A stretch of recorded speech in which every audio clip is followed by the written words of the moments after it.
வருகின்ற சனி ஞாயிறு 25, 26 ஆகிய தேதிகளில் மாண்பு முதலமைச்சர் அவர்கள் நல்லாசியுடன் சின்னவர் பிறந்த நாளை முன்னிட்டு சனிக்கிழமை காலை 6 மணி முதல் 3 மணி வரை குதிரை பந்தயம், மறுநாள் ஞாயிற்றுக்கிழமை காலை 6 மணி முதல் மாலை 6 மணி வரை மாட்டு வண்டி பந்தயமும் நடைபெறும் இடம் பெரியவெட்டி.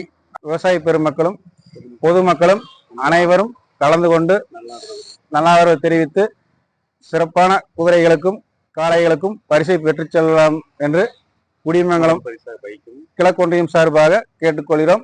முதல் பரிசாக பைக்கும், 2ஆம் பரிசாக எக்ஸல் சூப்பரும், 3ஆம் பரிசாக அரை பவுன் தங்க நாணயங்களும், அதுபோக குதிரைகளுக்கும் முதல் பரிசு வெள்ளி, தங்கம் அனைத்தும் வழங்கப்படும். சிறப்பாக அனைவரும் கலந்து கொண்டு உங்களது நல்ல வரவை தெரிவிக்குமாறு கேட்டுக்கொள்கிறோம்.